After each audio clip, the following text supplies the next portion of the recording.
ಸತ್ಯಯುಗ, ತ್ರೇತಾಯುಗ, ದ್ವಾಪರ ಯುಗ, ಕಲಿಯುಗ ಈ 4 ಯುಗಗಳ ಬಗ್ಗೆ ತಿಳಿದುಕೊಳ್ಳೋಣ. ಮಾನವನ ನೈತಿಕತೆ ಮತ್ತು ಧರ್ಮದ ಅನುಗುಣವಾಗಿ ಕಾಲವನ್ನು 4 ಯುಗಗಳಾಗಿ ವಿಂಗಡಿಸಲಾಗಿದೆ.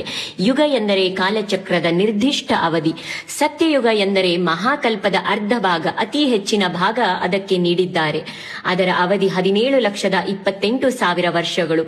100ರಷ್ಟು ಜನ ದೇವಾಂಶ ಸಂಭೂತರು, ಸತ್ಯವಂತರು, ನಿಷ್ಕಲ್ಮಶ ಗುಣವುಳ್ಳವರು, ಆರೋಗ್ಯವಂತರು, ಇಂದ್ರಿಯ ನಿಗ್ರಹ ಉಳ್ಳವರು, ಕಣ್ಣೀರು ಇರುತ್ತಿರಲಿಲ್ಲ, ನಾಜೂಕು ಜನರು, ಪುಣ್ಯವೇ ಹೆಚ್ಚು ಇರುತ್ತಿತ್ತು, ಗಂಡು ಹೆಣ್ಣಿನ ಭೇದ ಭಾವ ಇರುತ್ತಿರಲಿಲ್ಲ, ಪ್ರೇಮ ಭಾವವೇ ತುಂಬಿತ್ತು, ಎಲ್ಲರೂ ಸಮಾನವಾಗಿ ಬಿಲ್ವಿದ್ಯೆ, ವಿದ್ಯೆ, ಶಾಸ್ತ್ರಗಳನ್ನು ಕಲಿತಿದ್ದರು.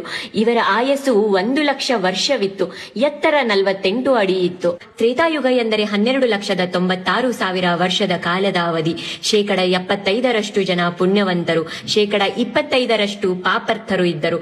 ಕರ್ತವ್ಯ ನಿರ್ವಹಣೆ ಸರಿಯಾಗಿತ್ತು, ಸಹನೆ ಕಳೆದುಕೊಳ್ಳುವುದು ಕಡಿಮೆ, ಸ್ವಾರ್ಥ ಬೆಳೆಯಿತು, ಚಾಡಿ ಮಾತಿಗೆ ಮುನ್ನಣೆ, ಮಕ್ಕಳು ತಂದೆ ತಾಯಿಯ ಸೇವೆ ಶ್ರದ್ಧೆಯಿಂದ ಮಾಡುತ್ತಿದ್ದರು. ವ್ಯಕ್ತಿಗಳು ಮಾಡುತ್ತಿರುವ ಕೆಲಸಗಳಿಂದ ನಿರ್ಧಾರವಾದ ಬ್ರಾಹ್ಮಣ, ಕ್ಷತ್ರಿಯ, ವೈಶ್ಯ, ಶೂದ್ರ ಎಂಬ ವರ್ಣ ಪದ್ಧತಿ ಹುಟ್ಟಿತು. ವಿವಾಹ ಪದ್ಧತಿ ಜಾರಿಗೆ ಬಂತು. ಏಕಪತ್ನಿತ್ವ ಮರ್ಯಾದೆಯಿಂದ ಬಾಳುವುದು ರೂಢಿಯಲ್ಲಿತ್ತು. ರಾಮ ರಾವಣರ ಯುದ್ಧ ನಡೆಯಿತು.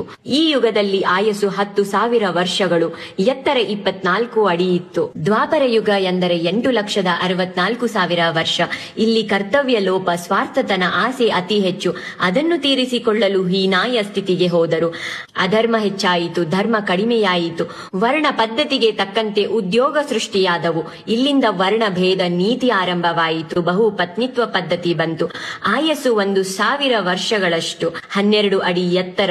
ಕಲಿಕೆಯಲ್ಲಿ ಜಾತಿ ಭೇದ, ಬ್ರಾಹ್ಮಣ, ವೈಶ್ಯ, ಕ್ಷತ್ರಿಯ. ಧರ್ಮ 50% ಉಳಿಯಿತು. ಕಲಿಯುಗ ಎಂದರೆ 4,32,000 ವರ್ಷ. ವೇದಾಧ್ಯಯನ ಕಡಿಮೆ, ಸ್ವಾರ್ಥಿಗಳು, ಸ್ತ್ರೀ ಪುರುಷರು ಅಧರ್ಮಿಗಳಾಗುತ್ತಾರೆ, ಹಿಂಸೆ ಹೆಚ್ಚು, ತಂದೆ ತಾಯಿಯರನ್ನು ಬಿಟ್ಟು ಹೋಗುತ್ತಾರೆ, ಸುಖ ಭೋಗಗಳಲ್ಲಿ ಆಸಕ್ತಿ, ರೋಗ ರುಜಿನಗಳು ಹೆಚ್ಚು.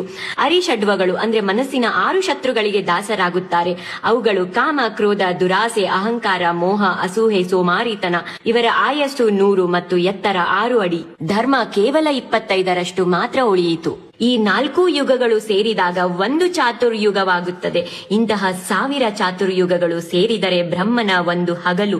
ಇದನ್ನು ಒಂದು ಕಲ್ಪ ಎನ್ನುತ್ತಾರೆ. ಮನ್ವಂತರ ಎಂಬುದು ಬ್ರಹ್ಮನ ಒಂದು ಕಲ್ಪ, ಅಂದ್ರೆ ಒಂದು ದಿನದ ಒಳಗಿನ ಉಪವಿಭಾಗ.